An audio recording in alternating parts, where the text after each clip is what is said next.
दोस्तों नमस्कार। जब प्रधानमंत्री इस देश को विकसित भारत 2 जुलाई प्रधानमंत्री भाषण दे रहे थे, समूचा विपक्ष शोर मचा रहा था, वो वेल में आ गया था। प्रधानमंत्री का गला नहीं सूखा, वो लगातार इस देश के लिए सब कुछ करने को तैयार हैं।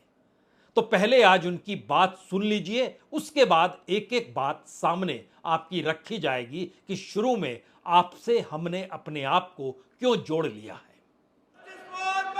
मैं देशवासियों को विश्वास दिलाता हूं कि विकसित भारत के जिस संकल्प को लेकर के हम चले हैं, उस संकल्प की पूर्ति के लिए हम भरसक प्रयास करेंगे, पूरी निष्ठा से करेंगे, पूरी ईमानदारी से करेंगे और हमारा समय का पल पल और हमारे शरीर का कण कण हम देशवासियों को विकसित भारत के सपने को पूरा करने के लगाएंगे। हमने देश की जनता को कहा था 24/7 फॉर 2047। आज मैं इस सदन में ही दोहराता हूं कि हम उस काम को अवश्य पूरा करेंगे। गांव में कहावत है, कर्ज ले लीजिए और घी पीजिए।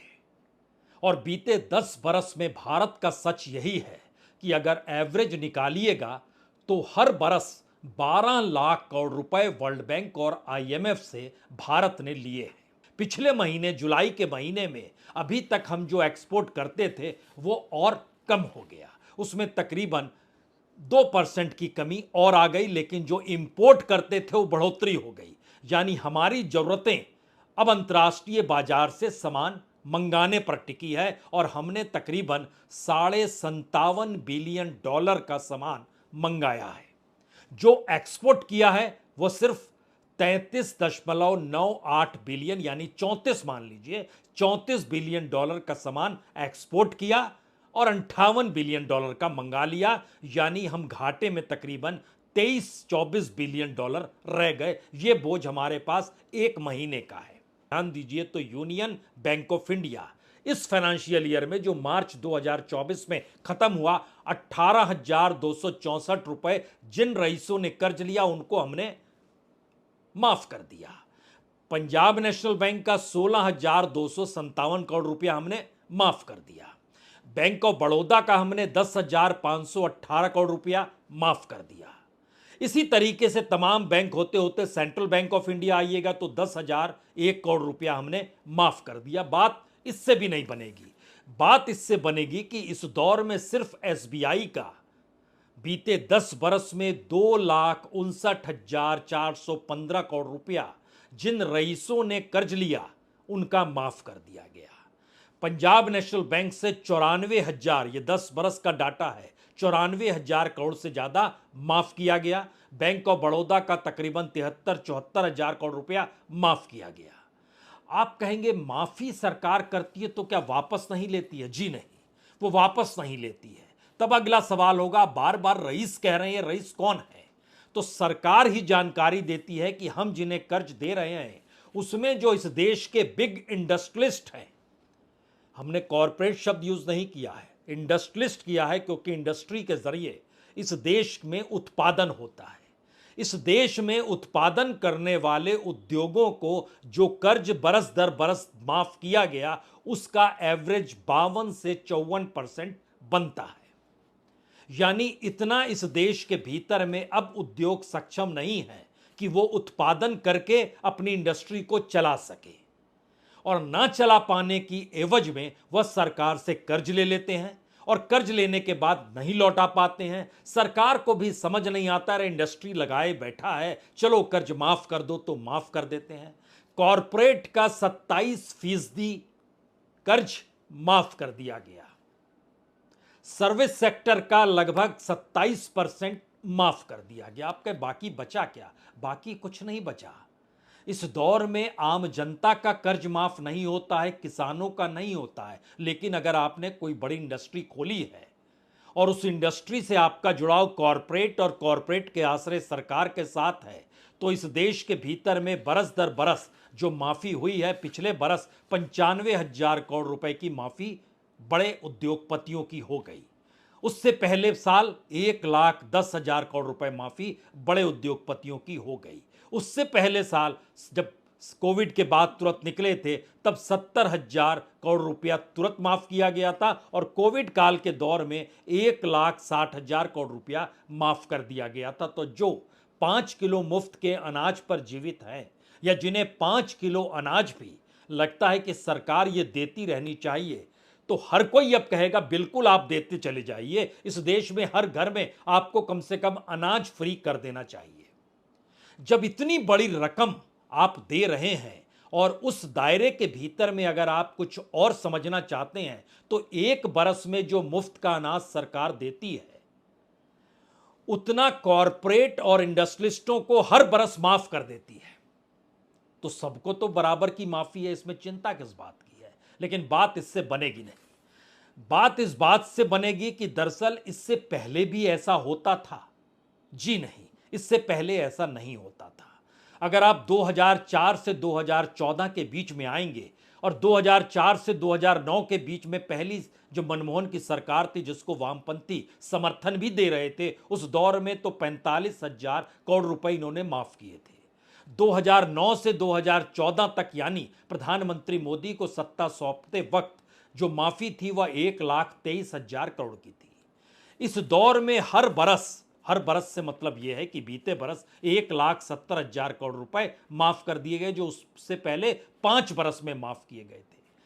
अब यहां पर सवाल है, इसी तरीके से हर बरस, किसी बरस में 2 लाख करोड़ से ज्यादा माफ हुए, किसी में लगभग 2.5 लाख करोड़ तक माफी दी गई और यह पैसा वसूला नहीं जाता है। अब अगला सवाल है कि कर्ज ले रहे हैं, रईसों को माफ कर दे रहे हैं, मुफ्त का अनाज दे रहे हैं, तो इस देश की इकोनॉमी आखिर चल कैसे रही है। प्रधानमंत्री जब इन बातों का जिक्र कर रहे थे, तो एक झटके में इस देश के 90 से 93 लोग जो अनऑर्गेनाइज्ड सेक्टर में हैं, पहले हम उनका जिक्र कर लें। उनकी आय जो 10 बरस पहले एवरेज हुआ करती थी, वो तकरीबन 6,500 हजार अनऑर्गेनाइज्ड सेक्टर की एवरेज हुआ करती थी। वो एवरेज घटते घटते उस 93% में से एक बड़ा हिस्सा एग्रीकल्चर में चला गया, जिसको आप मनरेगा से जोड़ सकते हैं या फिर किसान मजदूरी से जोड़ सकते हैं। इस 90-93% के हिस्से को अगर उसी रूप में आप देखना चाहते हैं, तो इस दौर में उनकी एवरेज आय जो है वो 3,500-4,500 हजार के बीच में रेंगने लगी, यानी वह भी कम हो गई। महंगाई बढ़ने लगी, लेकिन सरकार नहीं मानती है। सरकार आंकड़ों के हेरफेर में अपना हुनर दिखाती है और इस देश का मीडिया उस हुनर को छुपाने में अपना हुनर और ज्यादा दिखा देता है। शायद इसीलिए बीते 48 घंटों के भीतर जब इस देश में खुदरा महंगाई दर आया और पता चला कि वो 3.5% है, और आज जानकारी मिली कि थोक महंगाई दर 2.1% है, तो कोई भी झटका खा जाएगा जिसने बीते एक बरस के भीतर इस देश में कोई भी सामान खरीदा हो। हम एक बरस छोड़ दीजिए, हम आपके सामने बीते 4 बरस का डाटा बतलाते हैं। अगर उस 4 बरस के डाटा के एवरेज में निकालिएगा, तो उसकी तुलना में लगभग 20% इजाफा इस दौर में खाद्य पदार्थों का, सब्जी का, दूध का, फल का, सबका हो गया है। लेकिन सरकार कह रही है कम हो गया है। आईटी सेक्टर में अगर आप इस फाइनेंशियल ईयर जो बीत गया, मार्च के महीने को अगर आप देखिएगा, तो उस समय लगभग आईटी सेक्टर में 3,40,000 नौकरियां निकली थी। पिछले महीने घटकर वो 2,60,000 हो गई। इस महीने अगस्त, जो अब आधा अगस्त बीतने को है, इसमें अभी तक सिर्फ 30,000 नौकरियों का जिक्र है। एक प्रोसेस है जो धीरे धीरे धीरे धीरे कम होता चला जा रहा है। और यहां पे अगला प्रोसेस आपके सामने आएगा कि आपका पैसा जो हमने पूछा किस बैंक में लगाया है, तो आप बोल रहे होंगे इसीलिए आपने पूछा कि वो रईसों को माफ कर दिया जाता है। जी नहीं, हमने इसलिए नहीं पूछा। हमने इसलिए पूछा कि जिन बैंकों ने कर्ज दिया जिन लोगों को, उनका मूल्य बाजार में, भारत के भीतर और अंतर्राष्ट्रीय बाजार में कितना बड़ा है, ये आपको जानना चाहिए।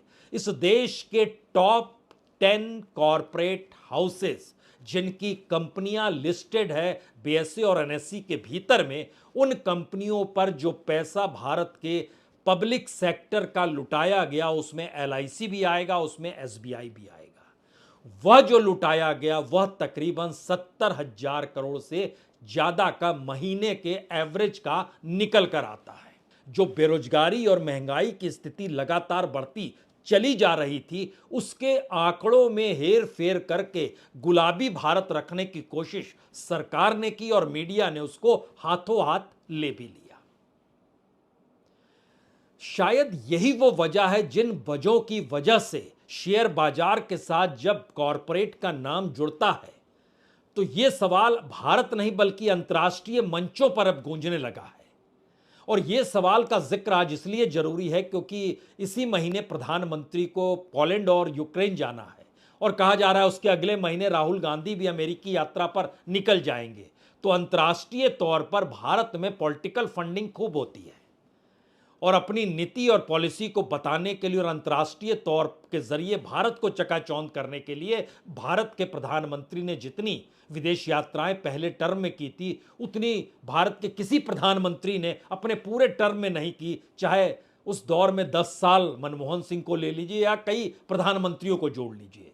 लेकिन अब यह सवाल है कि अंतर्राष्ट्रीय तौर पर भी ये सवाल उठने लगे हैं और भारत के भीतर जो सवाल G20 की बैठक को प्रधानमंत्री ने बार बार भारत के ग्लैमर से जोड़ा।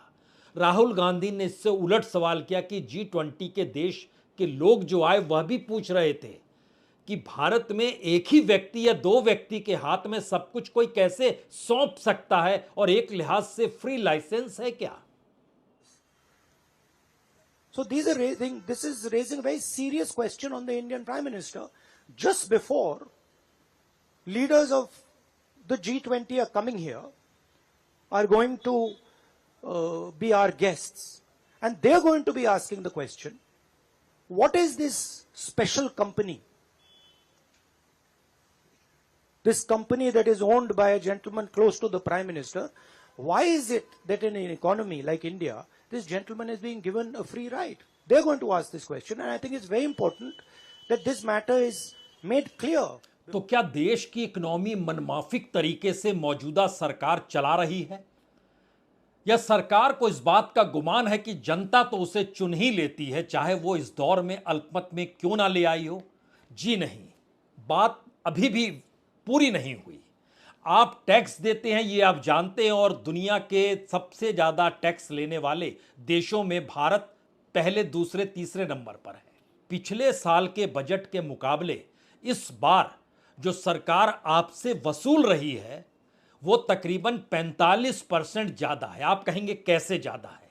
तो आप जो भी अपने तौर पर इस देश में एनर्जी का उपयोग करते हैं उसमें सेस लिया जाता है। 17,444 करोड़ रुपए सरकार वहां से ले आती है। जो ट्रांसपोर्ट सर्विस चलती है उसमें जो आप टिकट कटाते हैं उसमें भी सेस ले लिया जाता है। 31,705 करोड़ रुपए सरकार वहां से भी ले लेती है। जो आप टेलीफोन, मोबाइल, कम्युनिकेशन जो भी यूज करते हैं उससे भी सरकार सेस ले लेती है और वो 1,20,267 करोड़ रुपया आपसे लिया जा रहा है, जो इसी साल का बजट बतलाता है। बाकी तमाम सर्विसेज में भी लगभग लाखों करोड़ रुपया, अगर इसको और बारीकी से समझिए तो लगभग 5,45,701 करोड़ रुपए नॉन टैक्स रेवेन्यू है जिसको हम और आप देते हैं और सरकार उसको ले लेती है। उसकी एवज में आप सड़क मत खोजिए, कम्युनिकेशन को लेकर कोई शिकायत मत कीजिए, ट्रैवल करते वक्त आप परेशान मत होइए, रेलगाड़ी में मुश्किल आ रही है तो आप रोना धोना छोड़ दीजिए, क्योंकि सरकार इस प्रक्रिया को ही सिस्टम मानती है और देश को विकसित बनाने का रास्ता बनाती है। आप कुछ कर नहीं सकते हैं क्योंकि आप इससे पहले कभी भी आपके माथे पर शिकन नहीं आई जब हमने कहा कि जो आप सामान बाजार से खरीदते हैं उसमें जो जीएसटी लगता है उससे सरकार 10,61,000 करोड़ रुपया इस बार कमाने वाली है। जो मिडिल क्लास कमाई करती है इस बार तो टैक्स और बढ़ गया और यह तकरीबन 16% बढ़ा है। इनकम टैक्स जीएसटी 11% बढ़ा है ओवरऑल। ये 16% इनकम टैक्स जो बढ़ा है, इससे अब सरकार आपसे जो वसूलेगी टैक्स के जरिए, ये इनडायरेक्ट टैक्स है 11,87,000 करोड़ रुपए। आप कहेंगे कि यह स्थिति तो पहले भी थी, इसमें नया क्या है? इस दौर में सबसे नयापन यह है कि सरकार के पास पैसा नहीं है। आप अगर यूनिवर्सिटी में जा पढ़ते हैं तो जाके कॉलेज में जाइए अपने और पूछिए इस बार रिसर्च के लिए कितना पैसा आया है, पिछले बरस कितना आया था, उससे पिछले बरस कितना आया था। अगर आप पीएचडी कर रहे हैं तो पता कर लीजिए पीएचडी का बजट यूनिवर्सिटी के पास कितना है। अगर आप मेडिकल से जुड़े हैं तो किसी भी मेडिकल में, अगर आप एम्स में ही डॉक्टरी कर रहे हैं तो वहां पूछ लीजिए कितना बजट आया है, इक्विपमेंट का कितना बजट आया है। आप जिस भी क्षेत्र में है वहां पर पता कर लीजिए। और बात होते होते जिस मीडिया पर पैसा लौटाया जा रहा था, लगातार विज्ञापन दे दे के जो लुटाया जा रहा था जिस रूप में पैसा, अब सरकार के पास ये पैसा नहीं कि वो लुटाने की परिस्थिति में आए। लेकिन इस पूरे इकोनॉमिक क्राइसिस के दौर में मीडिया भी सरकार के साथ बराबर का भागीदार है, तो वह बेहिचक सरकार के लिए ढोल बजाते रहेगा। कि दरअसल इस दौर में तकरीबन 17 लाख करोड़ से ज्यादा सरकार अपने पेमेंट, अपनी इमारतों और अलग अलग विभागों को भी जोड़िएगा तो तकरीबन 20 लाख करोड़ रुपया इस देश का जो कर्मचारी काम कर रहा है, जो जिन इमारतों में बैठ रहा है, जो रिटायर हो गए उनको जो पेंशन दिया जा रहा है, जो भी सैलरी है, उन सभी पर तकरीबन 20 लाख करोड़ रुपया इस देश का अलग अलग तरीके से खर्च हो जाता है। और इसका कोई उपाय नहीं। जब हमने आपसे कहा था अनऑर्गेनाइज सेक्टर में 93% तक, ऑर्गेनाइज सेक्टर जो कर्मचारियों के दौर में हम आपसे जोड़ रहे थे सिर्फ 7%। तो जरा 7% के भारत से बाहर निकलकर 93% के इंडिया को देख लिया जाए। और उसमें जब आप घुसेंगे और सोचना शुरू करेंगे तो आपको यह जानकर हैरत बिल्कुल नहीं होनी चाहिए कि जो मिड डे मील है उसमें जो प्रति राज्य और सेंटर की जो भागीदारी होती है, उसमें भी इस देश के कई राज्यों के भीतर में वह बजट भी दे पाने की स्थिति में कहीं राज्य नहीं, कहीं सेंटर नहीं। मनरेगा का पूरा पैसा दे पाने की स्थिति में राज्य नहीं, कहीं सेंटर नहीं। इस देश में सरकार की जो योजनाएं तकरीबन 10 लाख करोड़ की अलग अलग तरीके से योजनाओं की पूरी लिस्ट भी है, जिसमें वो स्कीम बनाते हैं। वो स्वच्छ भारत मिशन भी हो सकता है, ग्राम सड़क योजना भी हो सकती है, आवाज योजना भी है, अमृत एंड स्मार्ट सिटी मिशन भी है, national rural drinking water mission भी है, नेशनल हेल्थ मिशन भी है, नेशनल एजुकेशन मिशन। तमाम मिशन और सरकार के कामकाज के मद्देनजर ऐलान है, पैसा नहीं।